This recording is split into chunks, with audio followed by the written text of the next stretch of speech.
Bom dia, a paz do Senhor a todos, sejam todos bem-vindos. Somos da Quarta Igreja Presbiteriana Renovada de Osasco, Família em Oração. Nós estamos aqui fazendo nossos estudos das cartas de Paulo e nós estamos estudando a carta de Paulo aos Efésios. E eu vou pedir para a irmã Francisca fazer uma oração para a gente estar começando aqui os trabalhos de hoje. Irmã Francisca, pode orar para a gente, por favor? Amém.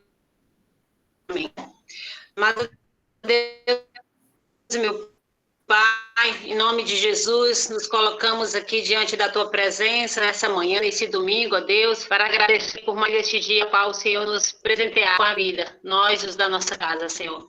Pai, em nome de Jesus, agora o Senhor vai falar na Tua palavra, no livro de Senhor, e a Tua palavra volta vazia, a Tua palavra tua palavra liberta, Senhor, e a tua palavra vai em nome de Jesus, que a nossa mente e os nossos ouvidos sejam abertos para ouvir a tua voz, a nossa mente cativa a tua voz, é Deus, para ouvir a tua palavra, para viver a tua palavra e andar na tua palavra, Senhor. Não só ouvir, mas andar na tua palavra, porque, Senhor, nós somos, Senhor, os teus servos, as tuas servas, e nós temos, ó Pai, que dar testemunhos, e com a nossa vida, Senhor, ganhar almas para ti, começando dentro do nosso lar, Pai, eu de mente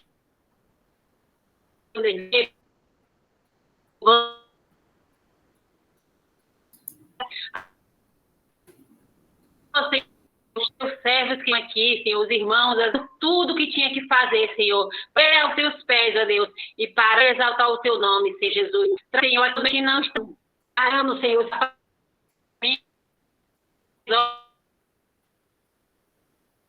vim aqui, Senhor, alimentada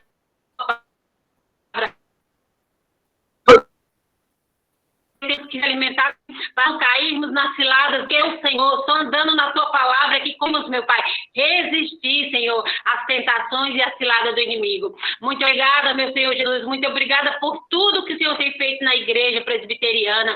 Muito obrigada, Senhor Jesus, na vida dos pastores, na nossa vida, na vida de cada irmão, cada irmã. Pai, em nome de Jesus, nós cremos e declaramos em nome de Jesus que nós e a nossa casa serviremos ao Senhor. Então, nos ajude, Senhor Jesus, a cada dia mais a orar, a vigiar, a jejuar e a nos santificar e a nos posicionar para que o Senhor venha fazer todas as promessas que o Senhor tem para nós e a nossa casa. Fala conosco, Pai, porque nós estamos aqui para te ouvir. Em nome de Jesus, amém. Amém. Amém. Amém. Obrigado, irmã Francisca, pela oração. Então, nós vamos dar continuidade aqui. Nós estamos aqui na carta de Efésios, né? Aqui na nossa estante. A gente viu aí a carta de Efésios, é a quinta carta de Paulo que tem na Bíblia, né? E nós estamos aqui na fase da leitura, né? A gente já falou um monte de coisa sobre o contexto, e agora a gente está falando sobre a leitura, né? Eu sempre mostro assim um mapinha para a gente ter uma ideia da região, né? Paulo estava lá em Roma quando ele escreveu essa carta aqui para os Efésios, né? Ele estava preso, né? A gente já falou sobre isso. E na fase da leitura, né? A gente está no capítulo 4, né? No capítulo 1, Paulo, ele nos contou de Deus, que ele nos escolheu para sermos santos e irrepreensíveis, ele nos escolheu, ele nos adotou como filho, e através de Jesus, ele mostrou o mistério da sua vontade, que é a nossa salvação. Então, através de Jesus, nós fomos redimidos, nós fomos salvos, e fomos selados pelo Espírito Santo. E aí Paulo orou, fez uma oração para que a gente entendesse esse projeto, para que a gente tivesse sabedoria que vem do alto, para a gente entender todo esse projeto, e que Deus, através de Jesus, que tem todo o poder, ele deu Jesus como cabeça da igreja, e nós como membro, como corpo. Então, Paulo já disse isso no capítulo 1 e no capítulo 2. Paulo falou sobre a execução desse projeto, né? Desde quando a gente estava mortos no nosso delito, Deus trouxe, através de Jesus, pela graça, a salvação. Então, foi nesse momento, Paulo falou que a gente é salvo pela graça, não pela obra, não por merecimento, mas também diz que as obras foram criadas por Deus. Então, Deus preparou um projeto para que a gente andasse nesse projeto. Então, faz parte da nossa vida andarmos nessas boas obras preparadas por Deus. E aí, ainda no capítulo 2, ele fala sobre essa união, porque a salvação é para todos. Então, antigamente existia os judeus e os gentios, aquela separação. Ele disse, agora não tem mais, a salvação é para todos. E aí ele falou dele, né? Ainda no capítulo 3, ele falou dele, a missão dele é levar esse evangelho, essa salvação a todos, aos gentios também. E ele fala que essa atribuição, né, esse ministério veio para ele através de uma revelação do próprio Jesus. Né? Então, ele falou que essa é a missão dele, levar esse evangelho. E aí ele orou, no capítulo 3, né? Ele orou, então, de novo. Primeiro ele orou para que a gente tivesse sabedoria e entendimento do projeto de Deus. E aí agora ele ora para que a gente tenha poder. Então, Paulo orou para que a gente tivesse, para que o poder de Deus se manifestasse na nossa vida, né? Lá no versículo 20, inclusive, né, a gente falou, Paulo estava falando que Deus é poderoso para fazer tanta coisa que a gente nem conhece o tamanho do que ele tem para nós, mas ele pede para que para que esse poder seja derramado em nós, né? Então ele fala que o poder de Deus opera em nós. Então, se ele usa a gente para operar seus milagres, operar o poder, né? Então, é isso aí que a gente entrou no capítulo 4, que é a outra metade vamos dizer assim, na primeira metade ele contou tudo, e agora na segunda metade, a partir do capítulo 4, aí então e agora, né? Se nós é que estamos encaixados, nós é que vamos ser usados para isso, e agora? Então, Paulo vem mostrar no capítulo 4 como é que a gente tem que fazer, então, o que a gente tem que fazer, como a gente tem que viver, né? Então, Paulo já começa o capítulo 4, e a gente falou no domingo passado, sobre essa unidade, mas uma unidade não mais dos dois povos, uma unidade que ele fala que é a unidade da igreja, a unidade desse corpo de qual fazemos parte. Então, veja bem, então Paulo explica que Jesus é o cabeça e nós somos corpo. E nós, como corpo, nós vamos ser usados para levar esse evangelho. Ah, tá. Então, a primeira coisa que ele fala, ele vem falar que temos que ter uma unidade, a igreja. A gente não pode cada um para um lado, não. A nossa base, a gente já falou sobre isso, a nossa base é a palavra, a nossa base é Cristo.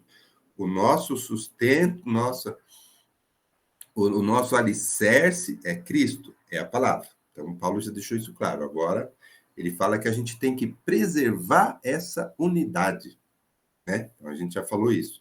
E aí, no versículo 3, eu quero chamar a atenção, a gente falou, mas eu quero chamar a atenção, porque agora a gente vai continuar a leitura e é importante. Ele fala assim, ó, esforçando-vos diligentemente. Então, esforçando diligentemente, né? A gente vai ter que viver em humildade, em mansidão, em longanimidade, a gente vai ter que viver suportando-vos uns aos outros em amor, senão não dá para a gente preservar essa unidade. É isso que Paulo quer dizer. Só que quando ele fala esforçando-vos diligentemente, isso é um processo contínuo. Então, é importante a gente entender que esse processo é um processo contínuo, e agora, no bloco que a gente vai ler hoje, ele vai falar dos nossos dons. Então, ele está falando que a gente vai ter que viver em unidade, né? Que a gente vai ter que se esforçar para a gente preservar essa unidade entre os irmãos. E agora, então, ele vai falar, então, que cada um tem uma coisa para fazer, cada um tem o seu propósito, cada um tem o seu chamado. Lembra quando a gente já falou aqui que Deus tem uma maravilha para cada um e cada um tem o seu chamado? Então, ele vai falar assim, a gente tem que preservar essa unidade, ele falou. E no segundo, do versículo 4 ao 6, ele fala, mas por que um? Porque só tem um Deus, só tem um projeto, é só uma fé, é só um batismo, é só um Deus. Então, a gente tem que manter, tem que preservar essa unidade. Senão, cada um vai ficar fazendo a sua tese e vai sair da palavra, vai sair do projeto de Deus. E aí, na sequência onde a gente vai começar agora, nós vamos falar, então, no versículo 7 ao 16, sobre o ministério, sobre essa vocação que nós temos. Então, a gente já entendeu, a gente tem que viver em unidade, em harmonia, para que esse corpo de Cristo funcione. Nós não estamos falando aqui de igreja, nós estamos falando do cristão como um todo, né? Então, esse é o fundamento da unidade, é Cristo. E a base é a palavra. E aí, agora, a gente vai ler, então, do capítulo 4, do versículo 7 até o 16, ele vai falar sobre isso, sobre o nosso propósito, o nosso chamado, né? O que serviço que nós temos que fazer pensando nessa união e pensando nessa instituição, nessa igreja que é o corpo de Cristo, o que a gente tem que fazer para manter essa unidade, né? Vamos ler aqui do versículo 7 até o 16. Bom, eu vou ler aqui e vocês acompanhem aí na tela ou nas suas Bíblias, né, que às vezes tem pessoas que gostam de acompanhar a Bíblia, eu acho também bacana. Vou ler aqui, do 7 até o 16. E se também ficar muito barulho aqui a rua está barulhenta hoje, e atrapalhar, vocês me falam aí, tá bom? A gente vai tentar alguma coisa aqui. Então, vamos lá, do 7 até... Tô achando baixo. Hã? Tô achando baixo. O barulho Tô achando ou eu? que tá falando baixo. Baixo, é. Mas alguém está me ouvindo falando baixo ou está normal? Para mim tá ótimo. Para mim não tá baixo, não, irmã Helena. Para mim tá bom. Então, talvez, irmã, tenha que aumentar o seu volume aí no seu alto-falante. Eu já aumentei. Então, tá aumentei. Eu creio que eu tô surda. E eu vou até também tampar aqui para abafar um pouco o barulho de fora. Peraí.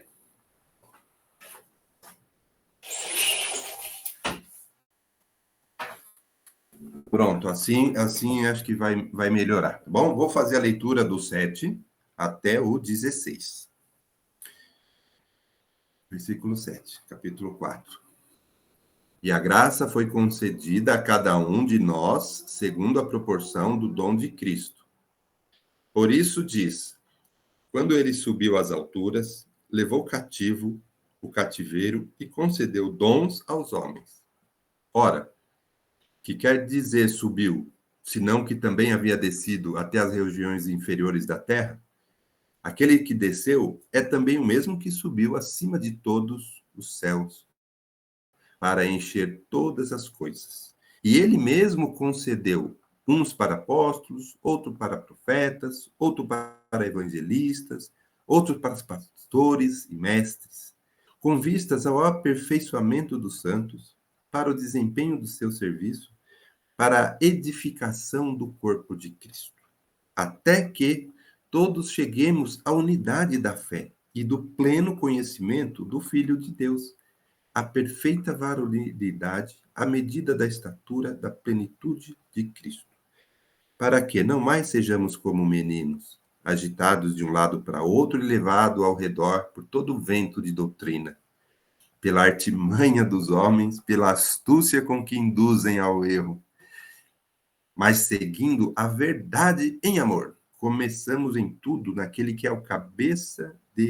que é Cristo, de quem todo o corpo, bem ajustado e consolidado pelo auxílio de toda junta, segundo a justa cooperação de cada parte, efetua o seu próprio aumento para a edificação de si mesmo, em amor.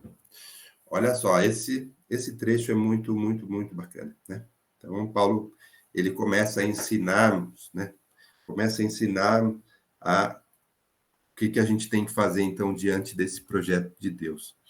Bom, ele já começa aqui, né, o bloquinho, dizendo que essa graça foi concedida, né, a nós, segundo a proporção do dom de Cristo. Quer dizer, nós não somos todos, né, não é todos dom para todos, tá? Né? A gente não é pleno de todos os dons, não. Cada um tem um dom, né? É segundo a proporção de Cristo, mas cada um tem um pedaço, cada um tem uma resposta, cada um tem um ministério. E aí, Paulo, ele gosta muito, a gente está vendo muito, que ele sempre cita, né, a Escritura, para embasar o que ele está falando, né? Então, ele leu aqui um pedaço da Escritura. Quando ele subiu às alturas, levou cativo o cativeiro e concedeu dons aos homens. Então, ele está dizendo que isso já estava previsto nas Escrituras e que foi o que aconteceu, né? Ele subiu, né? E aí ele fala no versículo 9, assim, essa Escritura fala que ele subiu às alturas, mas ele também quer dar uma refrescada aqui, uma enfatizada, que ele subiu, mas ele também desceu. Então, ele desceu, ele morreu, ele foi até as regiões inferiores da terra, ele fala. Ele falou que é esse Jesus que também desceu, mas venceu e subiu e está acima de todos os céus, né? Então, é isso mesmo que ele já começa falando. Nós ganhamos dons que veio dele, de Jesus. Ele nos concedeu. E aí ele vai começar a falar desses dons a partir do versículo 11. Mas antes, Edgar. É interessante ele falar do... Estão ouvindo? Estou ouvindo. É interessante quando ele fala dos dons, né, de cada um foi concedido de acordo com, né, com um dom de Cristo, e onde ele fala da unidade, né? Quando você tem, por isso é importante estarmos juntos ali na igreja, porque cada um tem um dom. Então isso quando ali todos juntos ali fazendo, né, a obra de Deus, cada um tem a sua função e isso é que causa, isso é que forma, né, essa completude, né? Quando você completa cada um no seu dom, agindo na obra. Então, assim, é como se fosse o corpo de Cristo, mas, sabe, não queira ser dedo se você é nariz, sabe aquela coisa? Se você é orelha, eu quero ser joelho. Não, peraí, né? Cada um tem uma função importante, né? E que também não interfere, mas que, na verdade, não interfere, não deixa, não anula a função do outro, mas sim faz com que aquele corpo ande de maneira correta e que não sinta tantas dores e que aquilo seja equilibrado, né? Para aquele corpo andar equilibrado, você precisa estar com as coisas funcionando de acordo com a mobilidade do ser humano. Então, no corpo de Cristo, a mesma coisa, né? Não interfira muito, né? Sabe aquele dedo que quer aparecer mais do que a cabeça do outro? Então, cuidado, porque aí você interfere nesse equilíbrio, né? Cada um tem seu dom, né? E mesmo porque não cobre que o nariz seja orelha, sabe? Você tem que ser orelha. Não, eu não sou orelha, eu sou nariz, sabe aquela coisa? Então, muito cuidado com as cobranças também, né? Você não fala em línguas, você não faz isso, você não faz aquilo. Cada um tem seu dom específico, né? E o respeito a isso, né, é importante na unidade da igreja, né? E ele fala ali sobre isso, né? Esse desempenho de cada um, né? Perfeito, perfeito. E aí, e ele fala que esse Jesus esse Jesus que ele está falando, que é o que as Escrituras já falou sobre ele mencionou aqui, né? Ele concedeu dons aos homens. Então, ele falou, já estava previsto isso, né? E aí ele coloca aqui, ó, versículo 11, ó, que a gente leu. E ele mesmo concedeu, né? Uns para apóstolos, outros para profetas, outros para evangelistas, outros para pastores, mestres, né? Então, no versículo 11, né, Paulo já começa, então, a falar isso, que cada um tem um dom, conforme Edgar explicou aqui, né? Somos partes de um todo, né? Esse projeto aí, então, no capítulo anterior, a gente falou que a gente precisa manter essa unidade. E Paulo já começou falando, né, no capítulo anterior, não, aqui no próprio capítulo 4, no primeiro bloquinho, ele já falou dessa unidade, e agora ele está falando das partes, que cada um tem um dom diferente, como diz o Edgar, mas é como a gente precisa completar o todo, né? E a gente tem que andar em harmonia. E no primeiro bloquinho ele falou, a gente precisa, sim, entender que cada um tem a sua parte e a gente tem que nos suportar uns aos outros em amor, porque senão essa coisa não funciona. Inclusive, né, você já pensou o corpo, né?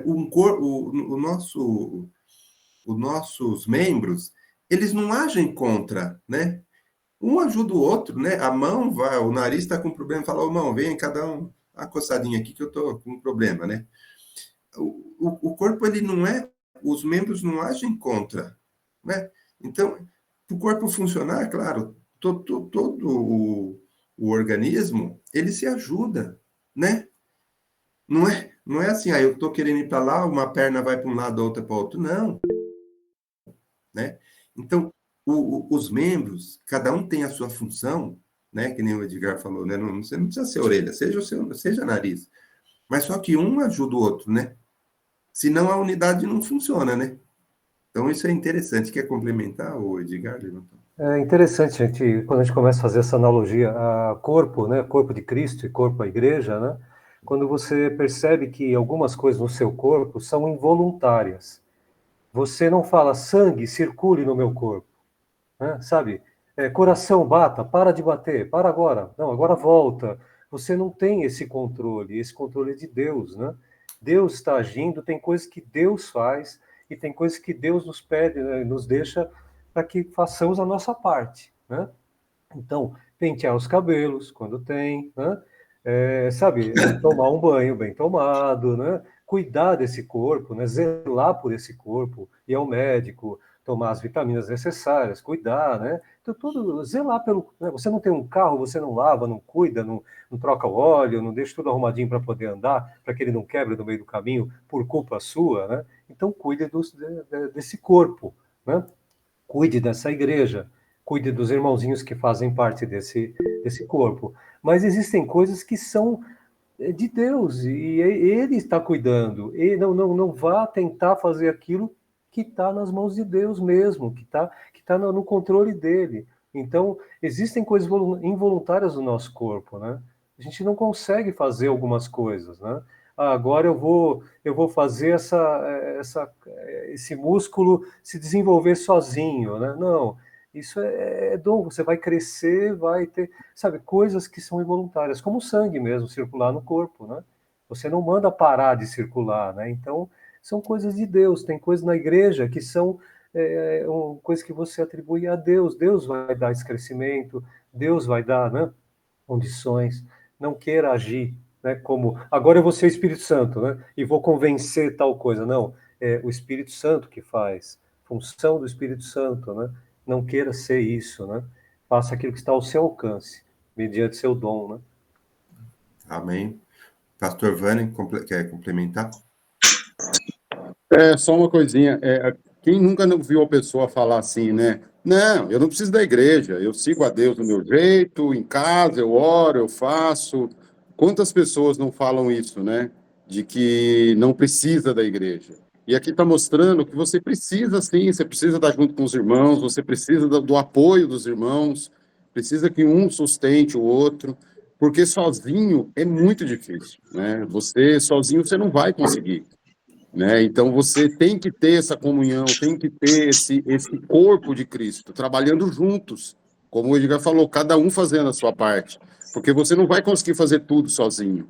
Então é muito importante essa comunhão dos irmãos, é muito importante estar na igreja, de estar ali, de estar trabalhando, de estar fazendo a obra, todos juntos, cada um fazendo a sua parte. Não dá para ser, não, eu não frequento igreja nenhuma porque eu não gosto, mas eu fico com Deus, eu sei da minha vida com Deus.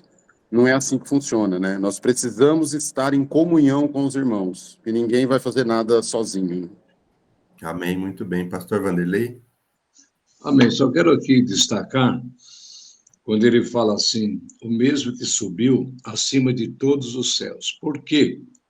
É porque os judeus acreditavam que tinha 7 céus. Então, por isso, eles sabendo o pensamento judaico, então ele falou, subiu sobre todos. Senão alguém poderia falar, mas eu fui até o terceiro. Não, sobre todos os céus. Primeira coisa.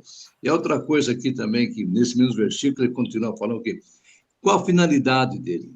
Ele fazer isso? para mostrar a sua vitória que ele teve. A sua missão aqui na Terra foi, está dizendo, ó, a minha missão foi cumprida. E agora ele pega a taça, a chave da vitória, e entrega ao Senhor Deus Todo-Poderoso. Olha, minha missão foi cumprida, né? Então, eu acho essa aqui maravilhoso, esse texto, quando ele fala aqui, para cumprir todas as coisas, olha, todas as coisas, tudo que foi determinado para ele fazer, ele cumpriu. E quando se fala sobre corpo, aquela expressão não é, por exemplo, unidade do corpo, é a unidade do corpo. Então, o corpo, como já foi comentado, tem vários órgãos, mas se você machucar o minguinho, o dedinho pequenininho, que parece que não tem nenhum efeito, se você não cuidar, você pode até morrer. E quando você sente uma batida no seu dedo, você já tropeçou, né, Marcelino? Já tenho certeza.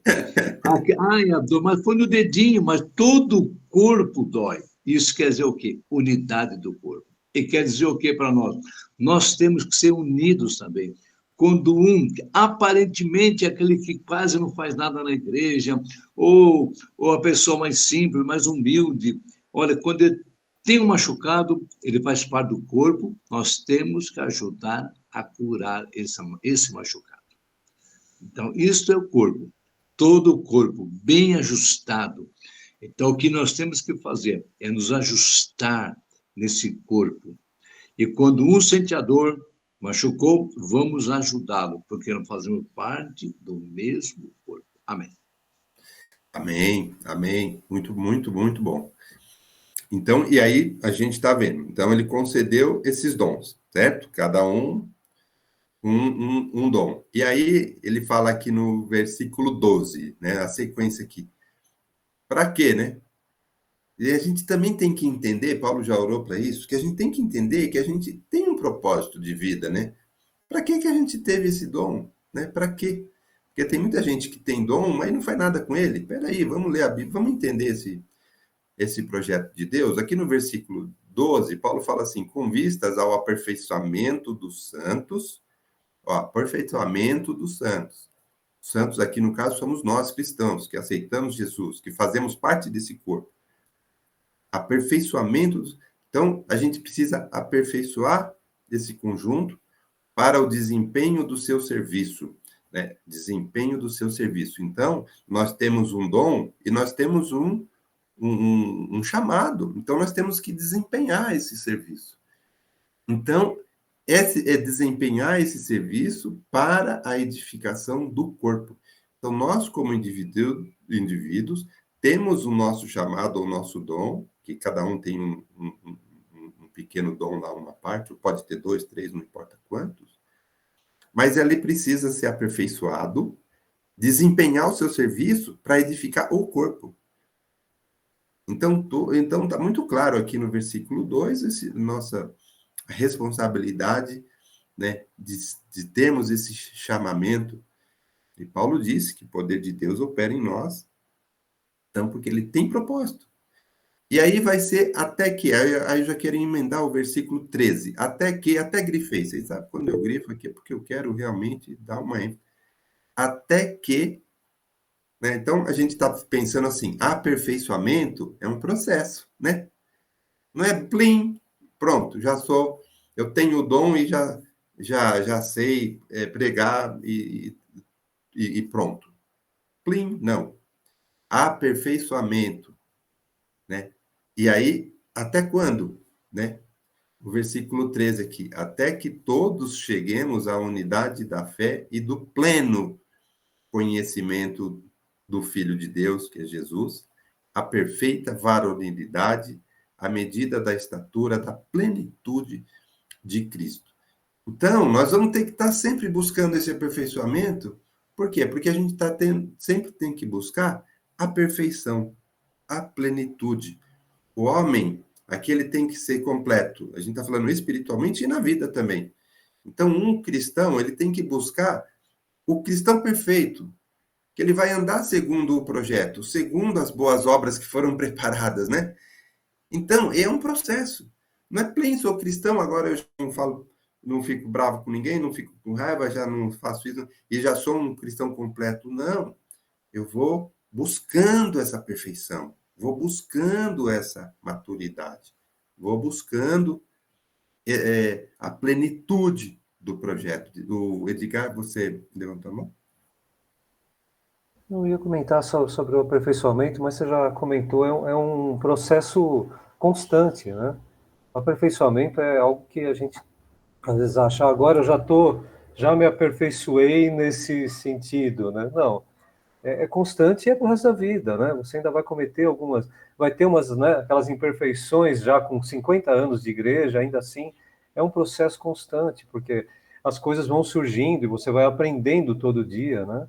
Então, como um profissional de uma empresa, de um trabalho aí que ele faz, ou para um estudante, ele tem que estar sempre se atualizando, né? Ele tem que estar sempre se aperfeiçoando. As coisas vão surgindo por perto, novidades, né? Como diria um saudoso amigo meu, ele falava, novidades novas vão surgindo, né? Novidades velhas, né?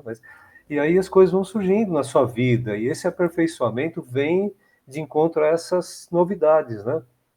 Surgem novos problemas, coisas que não existiam, quer dizer, muitas coisas estão surgindo para resolver aqueles problemas que nós não tínhamos, né? Que antigamente não tínhamos problemas, agora veio tudo para solucionar coisas que a gente não precisava ser solucionadas antigamente.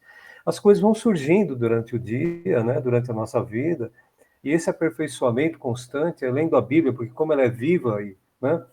E ela vai sempre nos dando direção, a cada dia ou a cada nova leitura, você vai percebendo que um novo problema que surgiu por perto, ou algo que aconteceu dentro da igreja ou perto com seus irmãos, você vai ter posicionamentos pertinentes ao tempo que você está vivendo, né? Você não queira ajudar como você ajudava há 20 anos atrás, porque hoje as coisas estão num outro sentido, num outro contexto. Então, como você ajudar um jovem hoje não é da mesma forma que ajudava há 20 anos atrás. Hoje eles têm preocupações diferentes, problemas diferentes, dificuldades em acompanhar o cristianismo hoje, que eram diferentes, são diferentes de antes, né? Então, está sempre atualizado, se aperfeiçoando como cristão, né? Isso é importante. Sempre alicerçado na palavra, né? Que ela é viva, ela não está parada de quando foi escrita, mas sim ela é atualizada, né? Ela está nos dias de hoje. Então, isso sempre acompanhando as novidades que estão por perto, né? É interessante. E eu também gosto até de enfatizar, o pastor Vani sempre fala isso, é importante, que a gente fala, eu não sou perfeito. A gente não é perfeito, mas a gente tem que buscar a perfeição. Aí vamos supor, eu não sei ser bonzinho com os meus irmãos, ou não sei ser, né, determinadas coisas, se eu não consigo, tal. Mas você tem que buscar. Sim, Não Marcelino. temos que ficar parado. A gente tem que buscar a perfeição. A gente tem que ser perfeito. Esse é o projeto. Essa é a direção. A gente tem que buscar constantemente essa direção. Não parar, não desistir. A gente tem que evoluir. Sempre, sempre. Sim, Como a gente Marcelino. diz, é um processo. Você, às vezes o cristão, ele usa essa questão de que não sou perfeito como uma desculpa para cometer muitos erros, né? Não, mas eu não sou perfeito. Mas não cabe a um cristão que está aprendendo há muito tempo o que é ser cristão, da onde vem a direção, como os ensinamentos todos que ele já teve durante a vida, e cometer certos erros, né? Então a pessoa fala, mas eu não sou perfeito. Mas espera aí, mas esse erro você não pode mais cometer. Isso não cabe mais, né? Não cabe mais ao cristão cometer certos erros na igreja depois de muito tempo, né? Ah, mas eu sou imperfeito, tal, como se isso fosse uma muleta ali para, né? Não, eu não consigo andar, então eu vou seguindo de muletas aqui e tal. Não é assim, né? Não é um problema para sempre, um problema definitivo, não. Pode ser solucionado. Você pode pegar essas muletas e jogar fora. Agora eu consigo andar, né? Então eu fui curado desse problema, né? Então tem que mudar, aperfeiçoamento, né? Você foi aperfeiçoado, de repente você continua com os problemas, carregando eles, né? Peraí, mas que aperfeiçoamento é esse, né? Que você não melhora, né? Então não é um aperfeiçoamento, né? Exatamente. Então, é aqui que, então, nesse versículo 13, o Paulo fala assim, até quando a gente vai se aperfeiçoar? Até atingir a plenitude, né? A medida da estatura da plenitude de Cristo. Ah, mas eu nunca vou chegar lá.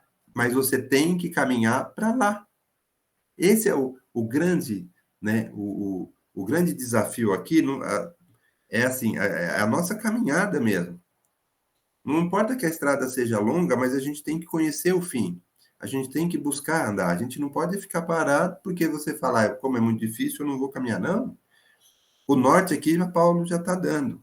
Qual que é o objetivo aqui? Atingir essa plenitude.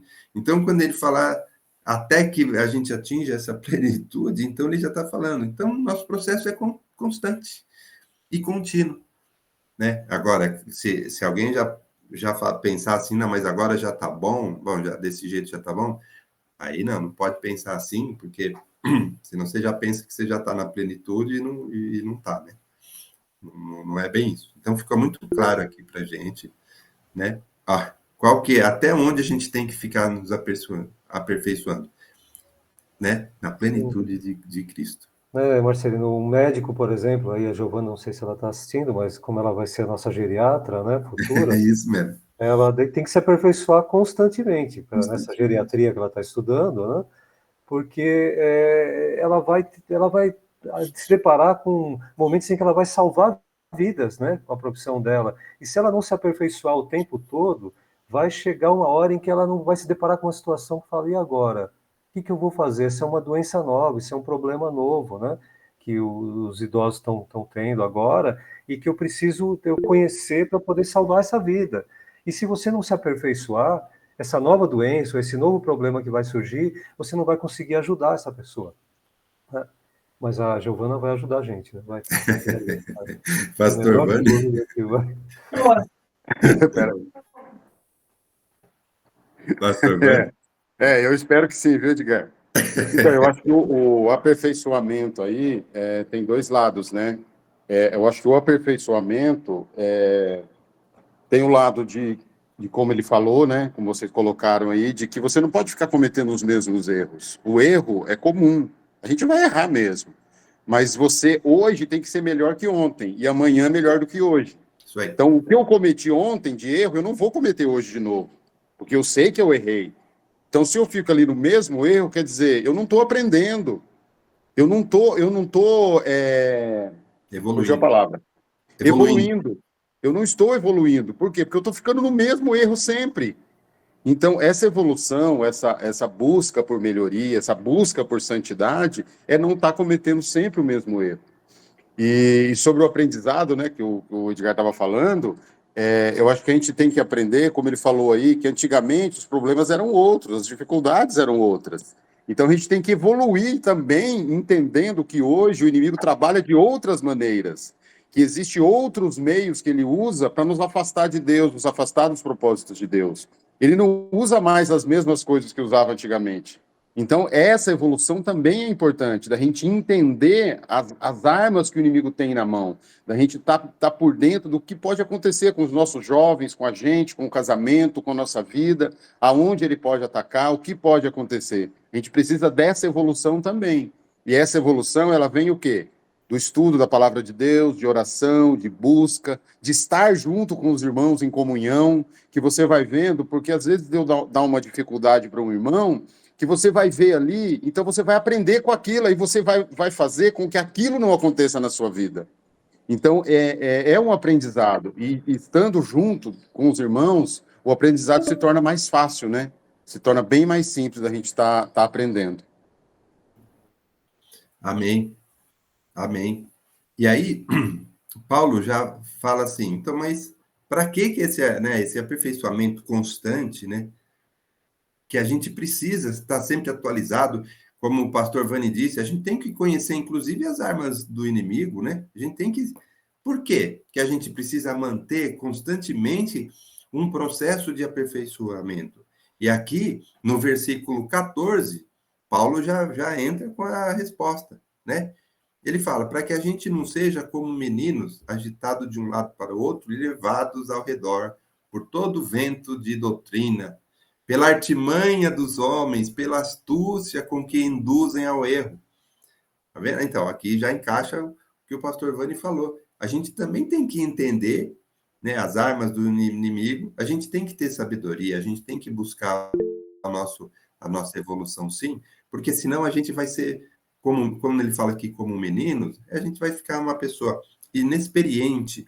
Se você não tem muito conhecimento, você pode, de repente, estar sendo levado para qualquer lugar pela artimanha do próprio homem, porque tem homem com astúcia, como Edgar sempre menciona aqui, tem pessoas que têm uma eloquência, um poder de convencimento, tanto pode ter para o lado do bem como do mal. E quem não está preparado vai ser como um menino, vai ser levado, vai acreditar e vai induzir ao erro. A pessoa vai fazer uma coisa que é errada, mas ela, sem perceber, ela já foi. Quando ela foi ver, já está ali. Foi dragada por um conceito, um convencimento aí de alguém, porque não está preparado, não está alicerçado, não está buscando aquele aperfeiçoamento constante, buscando a plenitude, alicerçada na palavra. Edgar? Marcelo, que a gente sempre repete, né? Existem grandes lideranças nas igrejas, às vezes, com igrejas com 20, 30 mil pessoas, aqueles pátios, aqueles estádios lotados, e você descobre que, às vezes, é astúcia do próprio homem que tá usando de palavra de Deus, de meio de vida, né? Às vezes, e os coachings da vida aí, né? As pessoas que se preparam para treinamento, né? E eles acabam usando esse conhecimento de psicologia, né? De neurociência, de uma porção de coisas para poder atrair esse povo, né? Então, isso é perigoso. Então, né? Isso é perigoso, e eu até queria complementar aqui, gente, não só na palavra, mas fazendo uma analogia com as coisas da vida, né? A gente sempre vê, vamos supor, uma pessoa vem falar, né? Quebrou o carro, eu vou levar o carro, aí o mecânico ele tem mais conhecimento do que eu ali no carro, e aí ele vai, às vezes, cobrar caro ou fazer uma coisa que não devia, enfim. E se eu não conheço nada de carro, eu acabo aceitando. Agora, quando você vai lá já preparado, você já conhece, aí ele tentar dar um chapéu, ele não vai dar um chapéu, porque você está preparado. É assim em tudo, né? Se você está alicerçado, você não vai ficar tomando chapéu, você não vai ser como menino, né?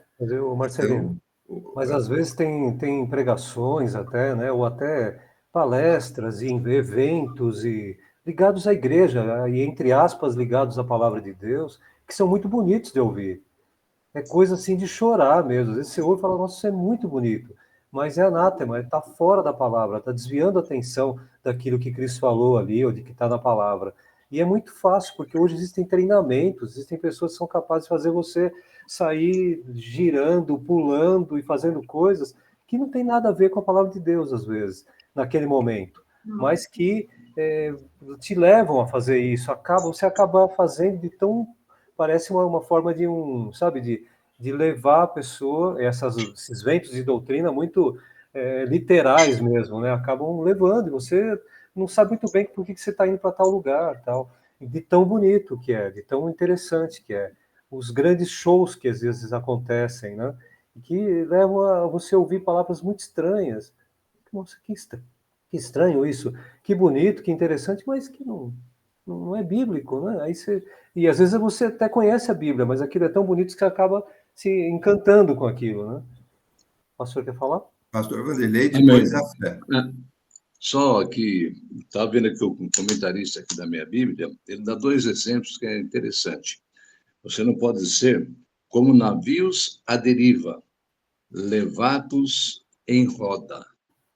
É isso aí, primeiro exemplo. E o segundo exemplo aqui, você não pode ser como nuvem no vento, com doutrinas que não têm verdade, nem solidez. Então, o que acontece? Mas quando fala sobre menino aqui, pode colocar como adolescentes também, sabe, aquela que está tudo na cabeça, ele acha que ele sabe tudo, né? Não, eu sei o que estou fazendo, eu faço isso, só que não sabe as consequências futuras. Então, você não pode ser como menino. O que o menino pensa? Às vezes o papai aconselha, mas ele fala, papai, está errado, o que é isso? O senhor é muito careta, isso é do seu tempo, né? O seu tempo que era isso, fazia isso. Agora, tudo mudou. não é isso? Não seja como adolescentes, não seja como meninos. Olha o que a Bíblia fala, a Bíblia não muda. Ela é do passado, do presente e do futuro, ela não muda. Nós estamos mudando. E que não podemos mudar para pior, de jeito nenhum. Por isso que ele fala, como menino, bate o vento aqui, que nem vocês comentaram, bate o vento aqui. Não, vou naquela igreja lá que Deus está usando, não sei quem vai lá. Pode visitar, mas onde você está, pode ter certeza absoluta, se é uma igreja séria, como quase todas são, ali tem a palavra de Deus. E a melhor bênção para nós está na palavra. E no estudo bíblico que nós estamos tendo. Isso é bênção. Então, ser como menino é ser como adolescente, que dá na cabeça, ele faz. Papai aconselha, mamãe aconselha, não está nem aí. E quem é o papai e pode dizer quem é a mamãe? É a Bíblia, para nós. Fala, não, isso aqui é para o passado, não, que já foi, não é para os nossos tempos. Não vamos ser como menino. Amém? Fred? Uma vez eu estava nas redes sociais assistindo uma pregação e eu não sei se era pastor, não sei como ele se titulava. E ele falou assim que Deus multiplicou as dores de parto de Eva, né? Porque Eva já tinha tido outros filhos lá no paraíso. A pregação dele estava até boa, mas quando ele chegou nessa parte falando, aí automaticamente eu saí, porque Eva, ela teve, o primeiro filho foi Caim. E quando Deus falou isso, que se multiplicaria as dores de parto dela, era por causa que ela não ia sentir tantas dores, a mulher não ia sentir tantas dores, né? Aí ele falou, não, Eva teve outros filhos, primeiros filhos, antes de Caim, antes de Abel. Eu falei, não está de acordo com a palavra. Então eu saí. Então é isso mesmo, a gente tem que estar sempre lendo a Bíblia. E se a pessoa vem falar algo, você tem que ir lá na Bíblia e ver se está escrito lá, porque se não tiver escrito, não tem como receber, não tem como aceitar, né? Então a gente tem que buscar mesmo o conhecimento da palavra de Deus para não sermos enganados, principalmente por muitas vezes pessoas que estão dentro da igreja, mas estão, né, recebendo alimento que não é o alimento que vem de Deus, né? É o alimento que elas querem ouvir do jeito delas, da maneira delas, e distorcendo a palavra de Deus. Amém. Amém. A irmã está dizendo que essa pessoa que falou isso, é que antes, né? Antes teve outros filhos antes, não foi o primeiro, né? Ela está dizendo realmente. Tem pensamentos diversos, né? Cada um pensa alguma coisa e fala alguma coisa. Por isso que é importante nós aprendermos dentro da palavra de Deus. Dentro. Por isso que tem os pastores, tem os professores como vocês, para nos ajudar na explicação da palavra. Amém. Pastor, eu até... Edgar, você quer falar alguma coisa? Porque falta só 5 minutos. É muito rápido. Essa questão de ser meninos também não está relacionado à idade, né? Existe a idade, tem pessoas de 80 anos que agem como meninos, então não está relacionado à idade, está relacionado à atitude. Então, tem crianças, tem adolescentes que estão ensinando os adultos. Existem muitos aí. Então, assim, a gente não pode padronizar como, olha, você é um menino, por isso tem que ouvir o pai. Tem pai que fala bobagem para o filho. E o filho tem pai, não fala assim, né? Então, às vezes o filho está corrigindo o pai, precisa tomar muito cuidado, né? Então, aqui é como maturidade, né? Maturidade, Paulo, ele sempre fala sobre essa maturidade espiritual. Sim. Nós estamos cada um num estágio. Então, o de meninos, ele acha que é aquele estágio onde você tem pouco conhecimento, então você fica sujeito a essas... comer mingauzinho quando pode comer uma feijoada já. Quando pode comer uma feijoada, você está no mingauzinho, é isso aí. Sim. Então, essa maturidade espiritual a gente tem que buscar, né? Isso aí. Bom, 2 minutos, hein? 2 minutos. Tem 5 minutos aqui, eu vou passar para o pastor Vanderlei, e no próximo domingo a gente continua. Amém. Temos que observar cada palavra na Bíblia. Não está falando, você não seja menino, como menino. É isso. Aqui está, como menino. Fazer o quê? Comparação. Não é que você não seja menino. Não, você não seja como menino, aí termina, que é levado pelo vento. Então, a frase, por isso que a gente não pode pegar uma palavra dela e fazer um discurso, né? Tem que pegar o texto e o contexto. Está bem esclarecido. Você não sabe como menino que é levado. Logicamente, que tem adolescentes que são instrumentos de Deus, pregador da palavra de Deus, são bênção. Esses não são levados. Esses não. Esses estão na palavra. E, logicamente, é uma comparação que ele está falando, porque acontecia e acontece hoje, né? Amém? Pai amado, obrigado, Deus, por esse estudo bíblico. Obrigado, Pai amado, pela palavra que nós estamos aprendendo. Meu Deus, eu sempre peço, Pai, que nós vamos colocar em prática aquilo que nós estamos aprendendo dentro da Tua palavra. Pai amado, mas nós precisamos, os seus servos, Pai amado, Marcelino, precisam, Pai, de sabedoria para nos ensinar. Pai amado, que isso seja uma realidade sempre na vida desses dois homens de Deus. Pai amado, e nós aqui estamos ouvindo, Pai. Abra o nosso entendimento para entendermos a Tua palavra assim como ela é. Obrigado, Deus amado, por tudo que o Senhor tem feito. Obrigado por todas as pessoas que participam e vão participar desse estudo bíblico, Pai. Que a Tua mão santa e bendita esteja sobre todos nós. E se porventura alguém está precisando, Pai, de uma cura, de uma libertação, que haja essa cura, que haja essa libertação, que haja esse mover do Espírito sobre todos. Obrigado por tudo, Pai, e abençoe o culto de hoje à noite. Em nome de Jesus. Amém. Amém. Shalom Adonai, a paz do Senhor. Amém. Fiquem na bênção. Fiquem na bênção. Adonai. A paz do Senhor, bom domingo para todos. Amém. Deus abençoe a todos. Sim, abraço.